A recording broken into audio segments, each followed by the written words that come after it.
Hi friends, வணக்கம். இந்த வீடியோல நம்ம முட்டைக்கோஸ் பொரியல் எப்படி செய்யலாம்னு பார்க்க போறோம். இதுக்கு தேவையான பொருட்கள்னு பாத்தீங்கன்னா முட்டைக்கோஸ் கொஞ்சமா ஒரு கேரட்டை நான் இந்த மாதிரி நீல வாக்குல கட் பண்ணி வச்சிருக்கேன்.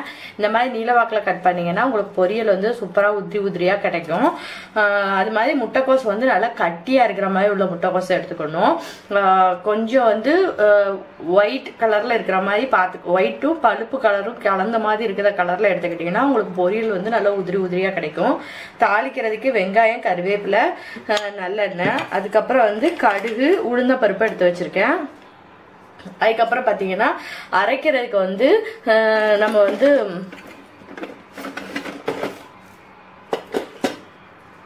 தேங்காய் ஒரு 2 சில் அளவுக்கு தேங்காய், ஒரு 2 பச்சை மிளகாய், ஜீரகம், கொஞ்சம் வெங்காயம் இதை தண்ணி விடாம மிக்சியில ஒரு ஓட்டி எடுத்துக்கிட போறோம். அதுக்கப்புறம் இந்த பொரியலை சேர்க்கறதுக்கு ஒரு ஸ்பூன் அளவுக்கு 1 டேபிள் ஸ்பூன் அளவுக்கு சிறுபருப்பு எடுத்துக்கிட போறோம். இது சிறுபருப்பு சேர்த்தீங்கன்னா நல்லா சூப்பரா இருக்கும், டேஸ்டா இருக்கும் பொரியல். வாங்க இதை இப்போ எப்படி செய்யலாம்னு பார்க்கலாம். இப்போ ஒரு கடாயில கொஞ்சம் நல்லெண்ணெய் விட்டு கடுகும் உளுந்தும் போட்டு வெடிக்க விட்டுருக்கேன். வெடிச்சிருச்சு. இப்போ வெங்காயத்தை சேர்த்துப்போம். வெங்காயத்தையும் கருவேப்பிலையும் சேர்த்துக்கலாம்.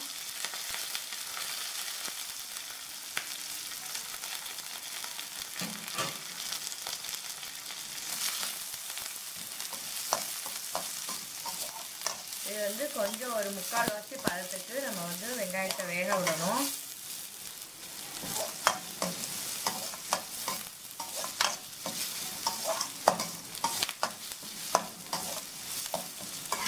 இது கொஞ்ச நேரம் வேகட்டும். அதுக்குள்ள நம்ம மசாலா அரைச்சிட்டு வந்துடலாம். இப்போ நம்மளுக்கு ஒரு 3/4 பாசி பதத்துக்கு வெங்காயம் வெந்துடுச்சு.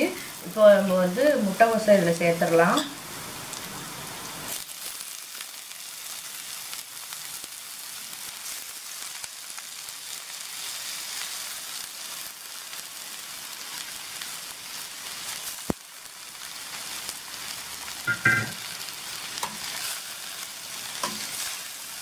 இது நல்லா வெங்காயம் எண்ணெய் ஊற்றி போல அதோட சேர்த்து நல்லா மிக்ஸ் பண்ணி விடணும்.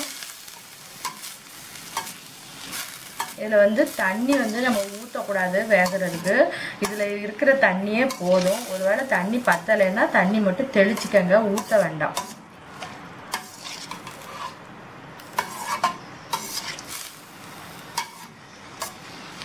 இது கூட நீங்க பச்சை பட்டாணிலாம் ஊற வச்சு வேக வச்சு வச்சிருந்தீங்கன்னா அதையும் இதோட சேர்த்துக்கலாம். அந்த ஹோட்டல்ல அல்லது கல்யாண வீடுகளில் கொடுக்குற பொரியல் மாதிரி நல்லா சூப்பரா இருக்கும். இன்னைக்கு நான் பச்சை பட்டாணி ஊற வைக்கல, அதனால கேரட்டும் முட்டைக்கோஸும் மட்டும் சேர்த்துருக்கேன். இப்பவே உப்புலாம் போட வேண்டாம். உப்பு லாஸ்ட் போட்டா போதும். கொஞ்சம் வேகட்டும். இது கூட நம்ம ஒரு ஸ்பூன் அளவுக்கு சிறுபருப்பையும் இப்போவே சேர்த்துக்கலாம். ஏன்னா அப்போ தான் சிறுபருப்பு கரெக்டாக முட்டைக்கோஸ் வேகும்போது நல்லா வெந்திருக்கும். இல்லாட்டா ஒரு மாதிரி பச்சையாக இருந்த மாதிரி இருக்கும்.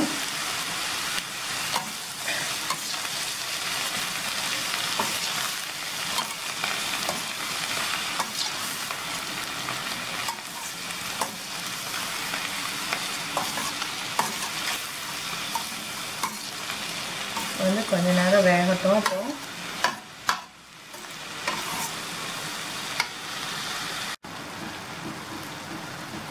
இப்போ முட்டைக்கோஸ் எல்லாமே நல்லா வெந்துடுச்சு.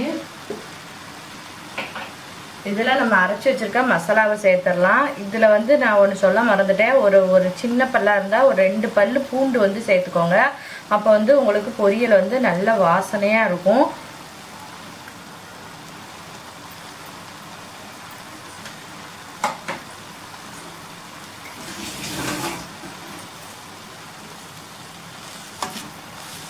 இந்த தேங்காவெல்லாம் சேர்த்ததுக்கு அப்புறமா நல்லா எல்லா காயிலையும் படுற மாதிரி நல்லா பரட்டி விட்டுருங்க. இது ஒரு 5 நிமிஷத்துக்கு இப்படியே இருக்கட்டும் சிம்மிலேயே. அப்போ தான் அந்த தேங்காய் அந்த பூண்டோட பச்சை வாசனைலாம் போய் நல்லா மணக்க ஆரம்பிக்கும் பொரியல். நான் தண்ணியே ஊற்றலை, அது இருக்கிற தண்ணியிலே அது அழகாக வெந்துடுச்சு.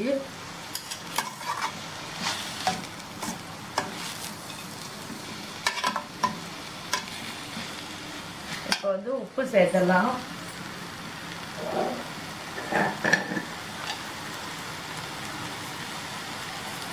நம்ம உப்பே வந்து இது வரைக்கும் சேர்க்கல, வெங்காயத்துக்கோ எதுக்குமே சேர்க்கல. அதனால வேணுங்கிற அளவுக்கு உப்பை வந்து நம்ம இப்போ சேர்த்துருவோம்.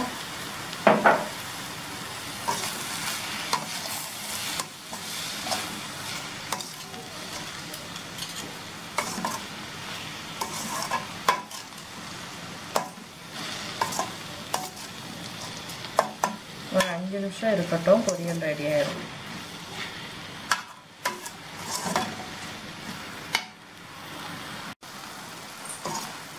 இப்போ வந்து சூப்பராக வந்து பொரியல் ரெடி ஆயிடுச்சு. நம்மளுக்கு வந்து பச்சை வாசனை எல்லாம் போய் நல்லா சூப்பராக ஆயிடுச்சு. இப்போ லாஸ்ட் ஸ்டேஜாக வந்து ஒரு டேபிள் ஸ்பூன் அளவுக்கு நம்ம தேங்காய் எண்ணெய் சேர்த்துக்கணும். ஏன்னா இந்த பொரியலுக்கே வந்து தேங்காய் எண்ணெய், அதான் வந்து தேங்காய் எண்ணெயே வெள்ளைப்பூடும் தான் நல்ல ஒரு வாசனையை கொடுக்கும். லாஸ்ட்டு இறக்கும் போது நம்ம ஒரு ஸ்பூன் அளவுக்கு நம்ம தேங்காய் எண்ணெய் சேர்த்துக்கிட்டோம்னா நல்ல வாசனையாக இருக்கும்.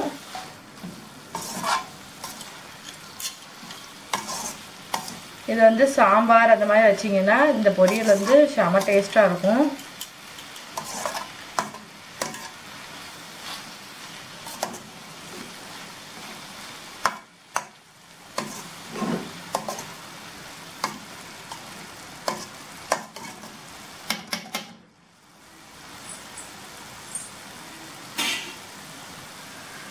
ஸ்விட்ச் ஆஃப் பண்ணிடலாம். ஓகே ஃப்ரெண்ட்ஸ், நீங்களும் உங்கள் வீட்டில் இந்த மாதிரி பொரியல் செஞ்சு ட்ரை பண்ணி பாருங்கள். உங்களுக்கு பிடிச்சிருந்துச்சுன்னா லைக், கமெண்ட், ஷேர், சப்ஸ்கிரைப் பண்ணுங்கள். தேங்க்யூ.